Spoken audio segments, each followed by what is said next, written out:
Hi, this video will take you through the next step of the kitchen kaleidoscope task, where we're exploring abstract photography in the home. So remember, we're taking our photos that were taken from home, so they might be of utensils and appliances within the kitchen, and we're really focusing on, I guess, texture, color, tone within those photographs. And now we're going to try and get some inspiration from what we can sort of see on the screen here. And this is abstract expressionism artworks. And one we were sort of looking at was that Jackson Pollock Blue Poles, which is sort of similar to this in sort of its style. So this next phase is if I open up Photoshop and bring in one of my photographs that I've taken from home. So this is a previous student example, and we're going to want to go through and make some selections from that. So we're sort of dissecting it and cutting up and looking at really breaking it down into those elements and principles. So things like texture and tone, cropping, pattern, are the areas that we really want to be probably exploring to make it more of that abstract in style. So first of all, go through and open it in Photoshop.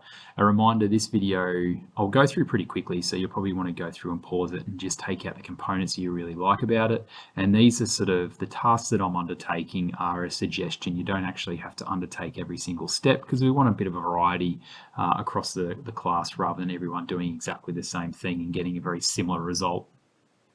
So once I've opened up my shot in Photoshop, I'm going to want to go through and just correct some of the levels. So I'm just going to go to Image, Adjustments, and then Levels, and that will allow us to do some color correction.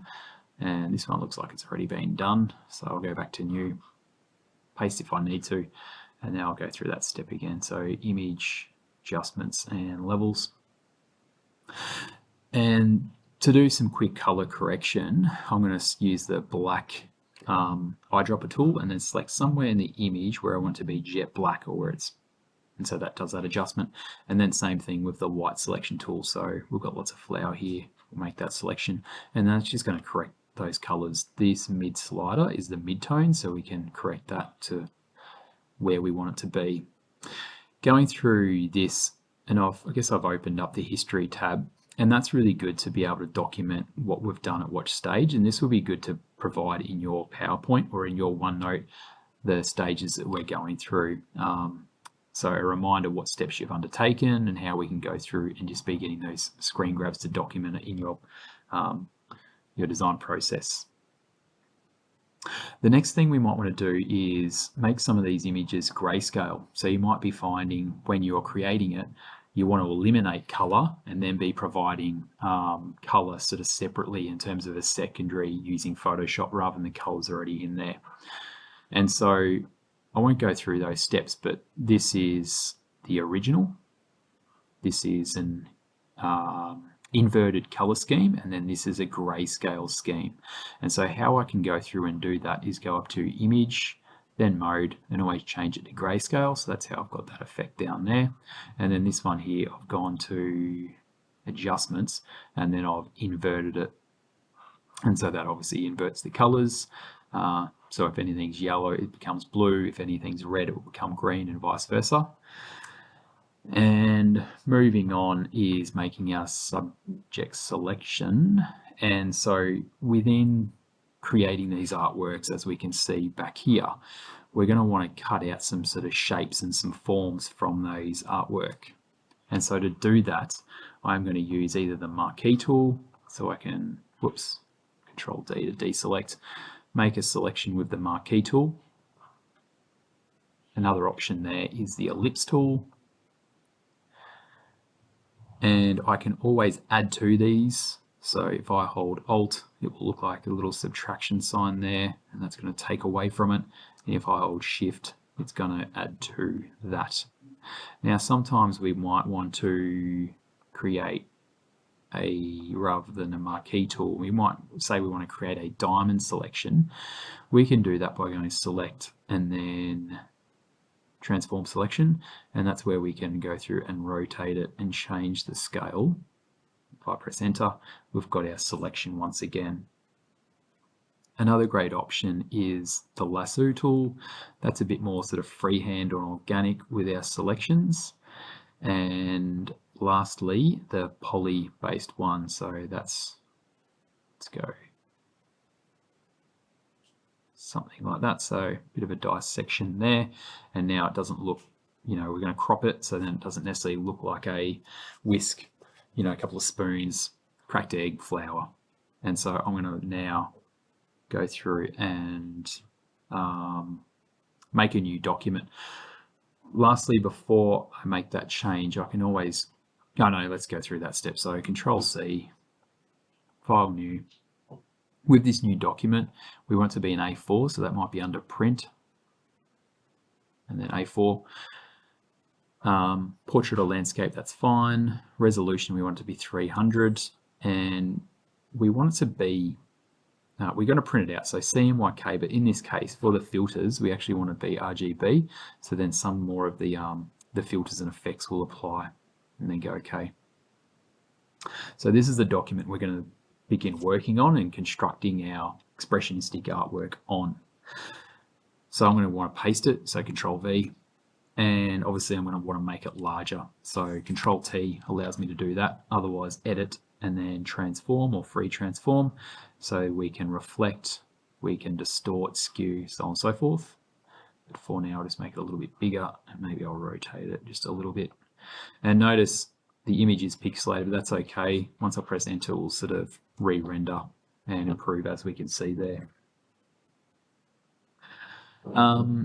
With selection, so if I want to make a selection and I want to move this object, I'm not necessarily going to select in the image because it's going to take a long time to select everything. So often if you want to make a selection, it might be better to look at the reverse. So look at the area that I don't want to necessarily select.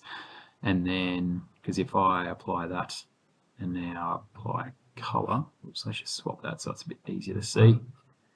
We can see I've currently got that selected. Now, if I want to select the opposite or color in the opposite, I can go to Select and then Inverse, and then I can color in there. So sometimes with selections, you might find it's best to select the background and then select Inverse. And so therefore, I can go through and in this case, we might want to duplicate it. So rather than going copy paste, I can just hold Alt. Sorry, I need to hold that first. Hold Alt and you can see that icon happens. And then I can just click and drag out where I want those additional ones to be. Remember zooming in and out, Control plus and minus. Panning around is just using the space bar and being able to pan. Now I have these and I might actually overlap them a little bit so we can look at layers a bit more. Whoops, keeps on selecting that. For some reason it's put them all on the one layer. It's very unusual. Control D. There we go. Now we've got them on separate layers. And so remember, we can always turn these on and off. Whatever's appearing at the top is going to be the most visible layer. And sort of if it was stacked, that's the layer that's on the top. And another thing we might want to do is notice how these purple or pink lines are occurring. They're sort of reference lines. And so what we can do is turn on the rulers. So go to View, then Rulers, or Control R. And I can then, if I want to line these all up, drag out a line. This guide is just that. It's a guide. It won't print. So we can line all these up if need be. Just so things are really well aligned. And now let's go through with each one and we'll play around, I guess, with the filters and effects, and that's under Filter. And so we might go to Filter Gallery is a really good one to apply. And now I've got to find the image. There it is. So find it on the screen. And you're going to be able to apply some of these.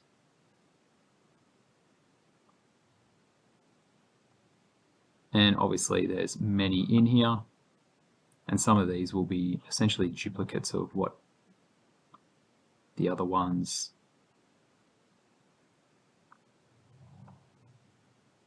that were in within this space as well. And so the filter gallery is great. If the filter gallery is grayed out, it's likely your image is in CMYK. So it needs to be in RGB and it needs to be 8-bit channel. Otherwise that won't work. So now select this layer and notice when I make these selections, the layers are changing. So this one, we could be applying a Liquify, so filter and then Liquify. And then Liquify tool allows us to distort a fair bit. Remember with the, I guess the brush head, we can make that bigger and smaller by using the brackets. And so that's going to change, I guess, where it's pulling from in the intensity.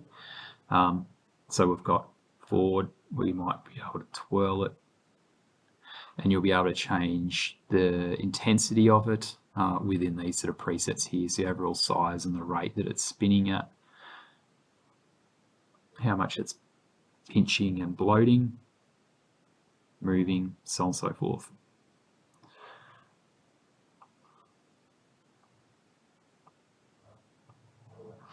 So I'll go okay there.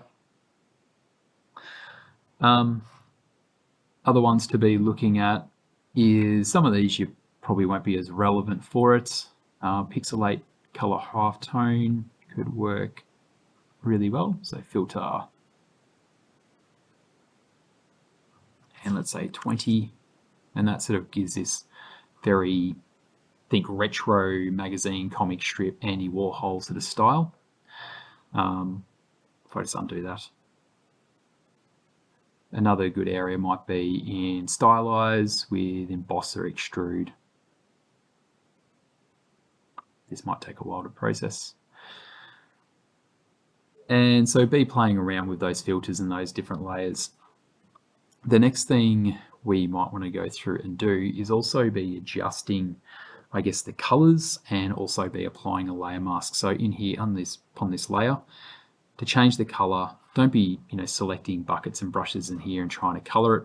One, it will take a long time. You might not get a great result, and what you do changes it permanently. So what we want to do is to make those changes, go to the adjustments, layer adjustments, and hue and saturation is a good one to probably start off with.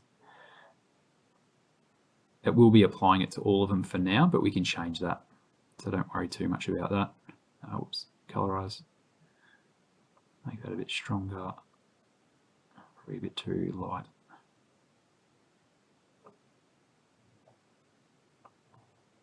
And therefore we can bring sort of color through it. And there's some other good presets here that might work quite well. Then minimize that. And so what's occurring here is if I drag this icon down to the bottom, it's only going to apply it to the layer below it. So if I drag that up, it's going to be applying it there, and so on and so forth. And the other thing I might go through and do is make it a mask. So I can go through in this mask area. If I paint black, it will be applying it in a certain area. So notice it's not getting rid of the image. It's just painting a black area here. So that's where it's not applying. Where it is applying is the white section.